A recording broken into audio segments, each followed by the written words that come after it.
Hello chess friends and welcome to Jozarov chess channel and welcome back to the FIDE World Championship match between Nepomniachtchi and Liren. So we're now in the round 12 of this epic chess event, and this round 12 was really something else. This was really the craziest games of this World Chess Championship so far. The evaluation bar almost exploded here. The evaluation bar didn't know where to go. It was simply up and down, left to the right almost. Here it really flipped over the board. In my opinion, a strange game because we haven't seen, I think, so many inaccuracies, mistakes or blunders by both sides in the World Chess Championship match so far. I think really strange case. Of course, this is now 10th game, but I was really expecting more accurate play by both sides. Let's see now what happened, because also it was a very important game now, especially for Ding, because Ding had to win now this game, because before the round 12 Ding had 1 point less than Nepomniachtchi, and the downside of course for Ding is that you play only 2 more times with the white pieces, and of course you're trying your best with the white pieces and you're trying to defend the position with the black pieces. So let's see now what happened. This was now the first out of 2 possible now chances, I think, here for Ding Liren. So let's see now what happened. Ding with the white pieces open with the move d4. Jan's response was knight to f6. We have knight to f3. Now after move d5, many of us would expect of course the move c4 going into queen's gambit style, but now here Ding played the so-called cold system, a really quiet approach to the game, a really slow approach, a slow build up here by white. But when you think about it harder, this is nothing strange, because I've seen now many comments, oh, this is too passive, this is bad, why should white play the game like this? Actually, when you think about it harder, when black is playing against the queen's gambit decline, for instance, if you could just imagine now the position after move c4, then black plays many times the queen's gambit declined approach with the move knight to f6, e6, d5. So basically white is doing the same queen's gambit decline setup, but of course with the good part that you play the game with a 1+ tempo, because you're playing the queen's gambit declined approach with still the possibility to play an extra tempo. And I think the queen's gambit decline itself is a good opening against the d4. So now you just play the improved queen's gambit decline, as I said, with a +1 tempo. In my opinion, nothing dramatically changed here. Good choice, I think, also by Ding, because the outcome sometimes in the queen's gambit decline is simply too directed. The games are getting more and more familiar. So now with the move e3, Ding is saying, first of all, I'll play a calm game, then I'll try maybe to change some lines. I'll try to, of course, surprise you maybe with the home preparation. So in the game c5, so you see now Nepo is basically playing the queen's gambit with the black pieces. Now we play knight from b to d2. Now we have a certain setup, if you're familiar with the barman variation of the queen's gambit declined, when black is playing the barman variation. So now again we have the barman variation with a +1 tempo here for Ding. So c takes d4, exchange in the center of the board, e takes d4. We have queen to c7, c3, and now white is knowing what to do. Of course, white will play bishop to d3, knight to f1, knight to g3. Then of course the dark square bishop is getting into the game, and suddenly it becomes really a good setup here for white. In the game, bishop to d7, and this was maybe the first surprise in the game. I was really not able to know why would anyone play the move bishop to d7. Maybe you're trying to play the move bishop to c6, maybe again to get the knight on e4. Maybe Nepo was scared about the potential bishop to b5 move. Maybe he wanted to reroute the bishop somewhere else. But after move c3 and bishop to d3 that Ding played now, knight to c6, kingside castling, you see now Nepo played with the same piece twice in the opening. He broke a certain rule in chess development, of course, bishop to g4. Again, nothing wrong also with black setup. Black has still decent chances, but it was simply strange. The evaluation is still about equal, but it was really unnecessary maybe what Nepo played here in the first couple of moves. So rook to e1 played by Ding. He's trying now to play knight to f1, knight to g3, maybe kick away this bishop from the square g4. So we have e6 by Nepo, knight to f1. We have bishop to d6. Now a beautiful attack here on the r squares, and now bishop to g5. And there are many things that you can do. You can play h6, maybe even knight to h5 in some lines, but knight to h5 I think is really strange. Then you have to react after potential h3 move. But Nepo played a really beautiful choice. He spiced up the game immediately. He played simply kingside castling, and this was the way to go. Actually, I really loved here Nepo's move, because he's saying, show me what you got. I know that you want to take the knight on f6. I know that you want to mess up my pawn structure in front of the king, but do it. But then let's really have a beautiful battle already in an early stage of the game. And that's exactly what Ding did. He played bishop to f6, and after g takes f6, okay, now the direction of the game really changed. We have structural weaknesses, we have change of structures, we have change of dynamics, we have really an unbalanced game, because white has lost the bishop here, has of course a much healthier pawn structure, but now of course also the g file is open, so at least we have open and semi-open files that can be attacked. So with one single move, I think Nepo spiced the game really up, and the engine still loves the position for both sides. The engine, for instance, gives here equal chances, but it doesn't matter. For human eye, this is really an epic now game to play. I think this is a beautiful position to play with the white pieces, but also to play with the black pieces. I'm not sure which position I would prefer to play. I'm like to say for myself that I'm a more positional player, so still I would play maybe more the white's position, especially because of my opportunities of the long diagonal here with queen to c2 and similar stuff. But really an interesting position already. We're in move 12 here by both sides. So knight to g3, we have f5 with the preparation to play f4, and now also locking here the diagonal against the light square bishop. We have h3, and bishop after bishop to have queen to f3. Now again, Nepo has to make a decision what to do here in this particular game. And I think Nepo played the great choice. He played the move knight to e7. Look, for instance, what happens if you play rook from a to e8. In some of these lines, I think we can even sacrifice the knight here, which is really strange. Look at this. This position can fall apart immediately after something like e takes f5, queen to f5, maybe f6, queen to d5. Look at this. White is having a good compensation for the lost piece. The knight is a little bit out of game. This bishop is still attacking. In some of these lines, maybe we can reroute the rook on the fourth rank, maybe on the g file and similar stuff. Still a playable position, although you're down a piece. Of course, you're not a down piece. You have 3 pawns for the minor piece. For instance, if you play something like rook from a to d8, if you don't want to lose your d pawn, then it's still knight to h5 is, for instance, risky, with opportunities to play something like knight to f6. For instance, you play, let's see, just a bad move here. For instance, for black, queen to e3, and then of course here, look at this, the queen is coming into the game, so also messed up game here for black. You cannot even take out now the knight on g3. I've also analyzed this line. Bishop to g3 seems tempting, but actually it's not working here for black, because after f takes g3, king to h8, you're trying of course somehow to open the g file. Now g4 is liberating now the long diagonal for the light square bishop. After something like rook to g8, we can even include the rook into the game. You pick up now here the pawn maybe, but look at this, the h file is open. We'll play queen to h3, maybe in some lines king to f2, rook to h1. I don't know, maybe somehow even sacrifice the bishop immediately. The pawn on f7 is weak. Look at this, the knight is out of game. So in this particular position, after move queen to f3, you cannot pick up the knight on g3. That's now also a little bit bad here for Jan Nepomniachtchi. So that's why Nepo played, I think, the correct move. He noticed that he could have problems around the square f5, and he's rerouting now the knight on e7, where it's protecting the square f5, and where it can of course cover also the long diagonal against the light square bishop. So here in the game, Ding is continuing the pressure against this weak and dark squares in front of the king. We have king to h8, good choice by Jan Nepomniachtchi, getting of course use now of the beautiful g file. Now Ding goes all in with the move g4, and this is the way they go. As we said, Ding had to win the game, and you have to risk something.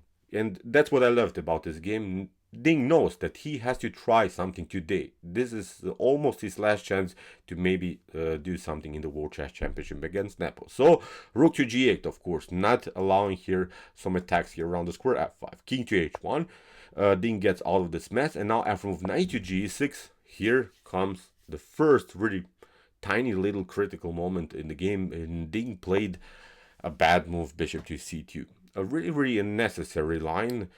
In my opinion, obviously, after move rook to g8 that Nepo played, you have to compete on the g file. Look at this. you cannot do something else, because even if you play, let's see now really possible lines. This is, as I said, really critical moment. This position has to be discussed further. So after move g takes f5, of course black is going to continue with this powerful knight on h4. You have to step back, and now look at this, the rook is coming into the game. If you play something like, I don't know, queen to h6, you're trying even to do some checkmate threats. Then with rook to h2, you're getting destroyed here on the second rank. Now this other rook is coming into the game. Look at this, we're attacking the queen has to step back. Now we get the rook in on the second rank, and you never competed really on the g file. That's now the downside, for instance, in one of these potential lines. So you can play something like f6, we simply step back, and now after something like rook to e2, you can get even checkmated. Look at this, even if you play something like, I don't know, queen to e2, well, there is now rook to h1 again, so you don't have any opportunities here. You could maybe try something like, I don't know, knight to g7, but look at this, there is even this potential line. I wanted to show how very cool this game can become. After something like d takes e5, we can even sack the queen here, queen to e5. Now we play check, and now with knight to f3, this would be one of the beautiful checkmates that would be possible in this particular position. So I wanted to show you how many opportunities are there actually for black if white doesn't react correctly. So as I said, instead of this move bishop to c2, you said you cannot even play g takes f5. Ding should have simply played, as we said, rook to g1, and you have to compete against this powerful rook on g8. And now after something like knight to h4, queen to e2, we step back, and probably f4, then we can use also this square. So again, I think both sides would have at least attacking opportunities, and I really don't want to show you now all of the tactical sequences that can happen. This is not the spirit of this game, but bishop to c2 is simply a bad strategic move, because you never really competed on the g file, and now Nepo takes over. He plays now the same motif, knight to h4, kicks away the queen, rook to g6, and he is now getting use of the g file. Again, f takes g4 is not working here. Again, we have the same motif, rook to g2. You can even try something, but now again the check, and now you have to step back, king to g1 again. This other rook is coming into the game, so you don't have time to include the queen here on dark squares, and of course you're threatening checkmate, but you don't have time to do anything in this particular position. So look at this. So after rook to g1, finally that Ding played, Nepo plays the correct choice, plays now f4 and locks now the whole position, kicks away the queen, and now of course opens a little bit the position against the for the light square bishop, but this is protected because so far there's no support by any of these pieces. So queen to d3. Here Ding is hoping to maybe even deliver checkmate on h7 if the rook moves on a bad square. In the game, queen to e7, Nepo includes now a new defender into the game. We have rook from a to e1, threatening some tactics on the e file, but here black is already much better, because the downside is that actually this queen could come to h4 in some of these lines. If that happens, then of course the h3 is weak. If f3 happens, then we have liberated also this diagonal. So this is already a messed up game here for Ding. And after move queen to g5 that Nepo played, he's simply including the queen further into the game. Ding makes another mistake now in the game. He plays c4. This is very bad. He tried now to play on both sides. The queen side is really not crucial anymore. Basically, the game transposed really to the king side. Everything is happening on the king side. I'm not sure why Ding even touched here something on the queen side. I'm not sure really why he did that. Better choice, but just to play queen to e2, because f5 is here really never a possibility. You play just g takes f5, and look at this, the queen and the rook are hanging. So f5 is a goal for black, but it can never happen because of this beautiful rook activity. So as we said, c4, a bad move here for Ding. Nepo says thank you. We have here queen to c3.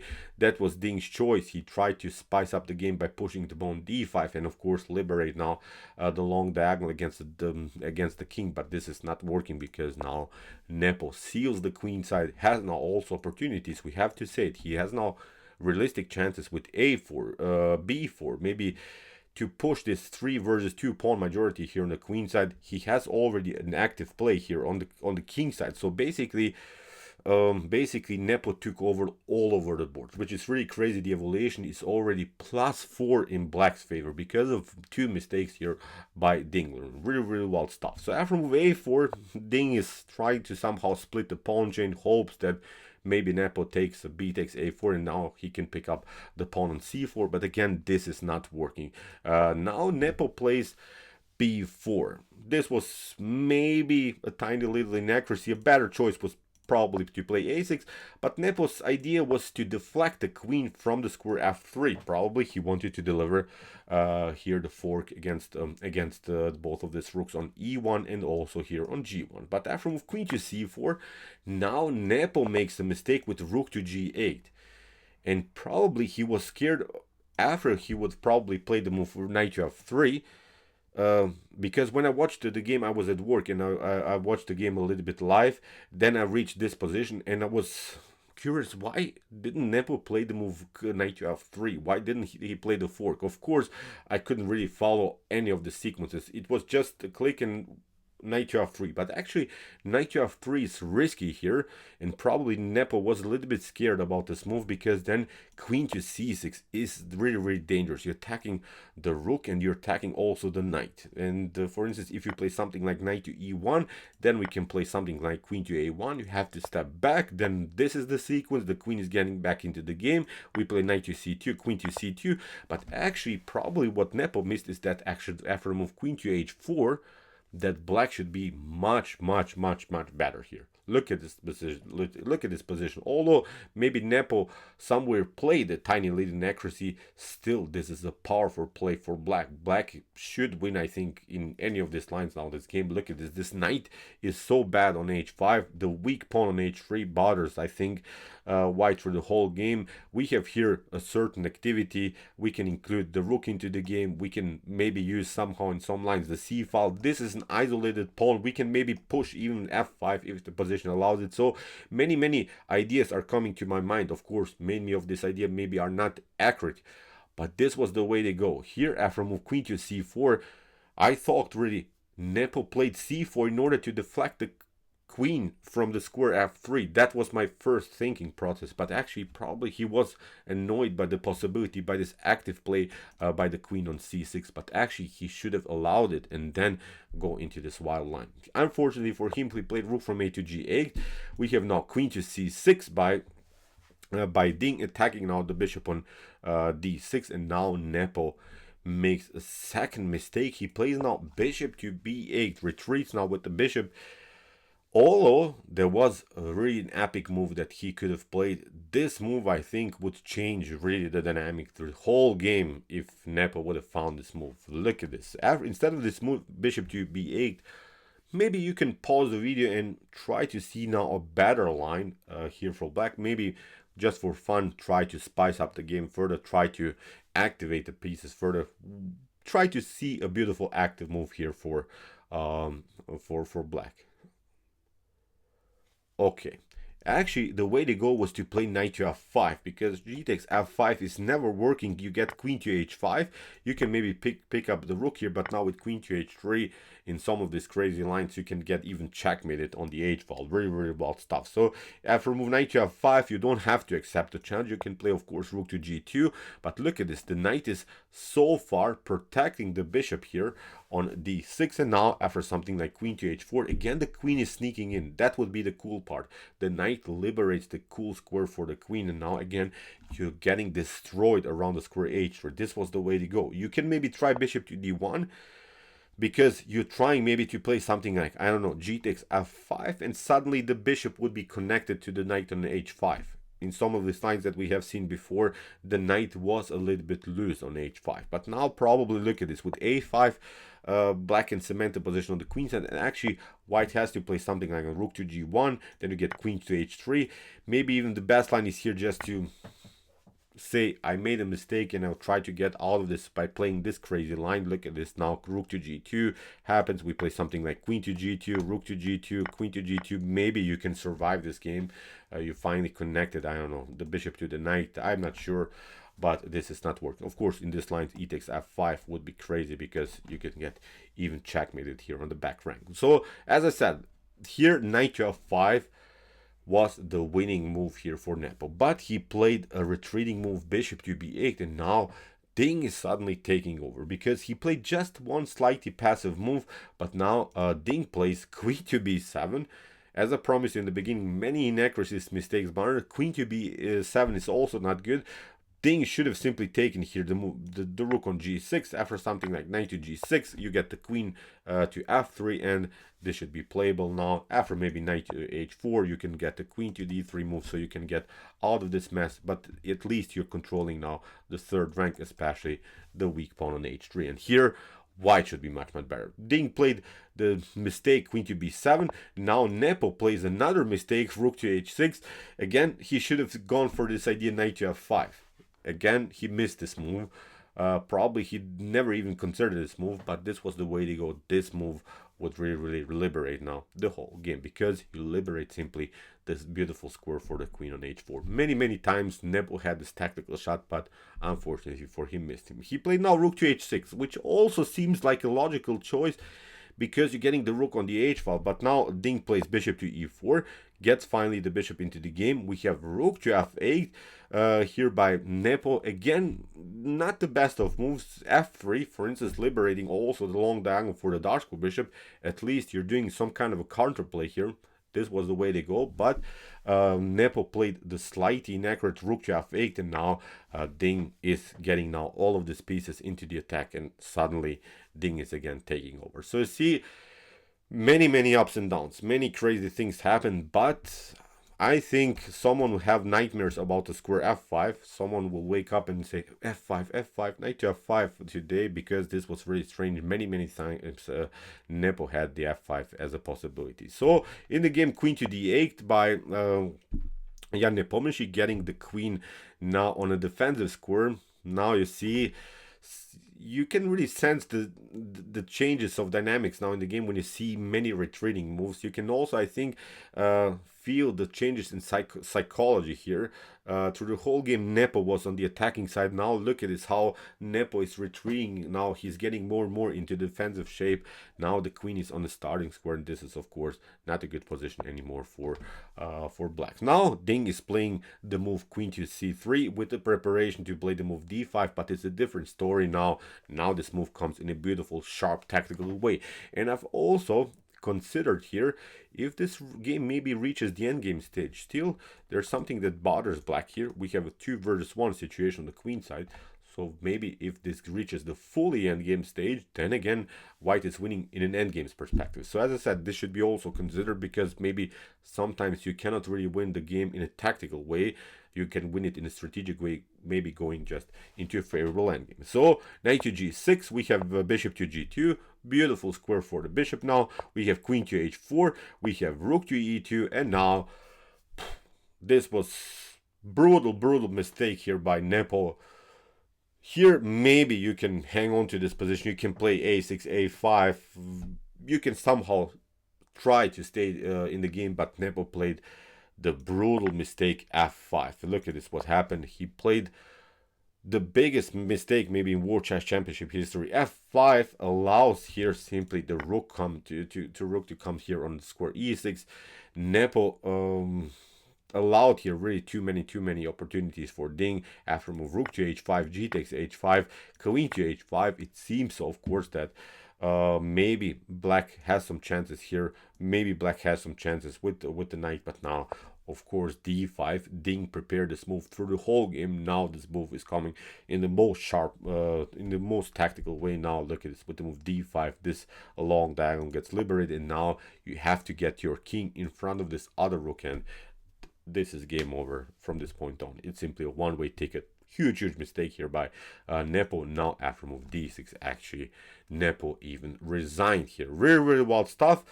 Why did he resign? Let's see, just really an important line. For instance, in order to stay in the game, you can play maybe something like rook to d8. You can compete against this passer, but look at this. This is now the heavy artillery. Look at this. This is now the tricky part.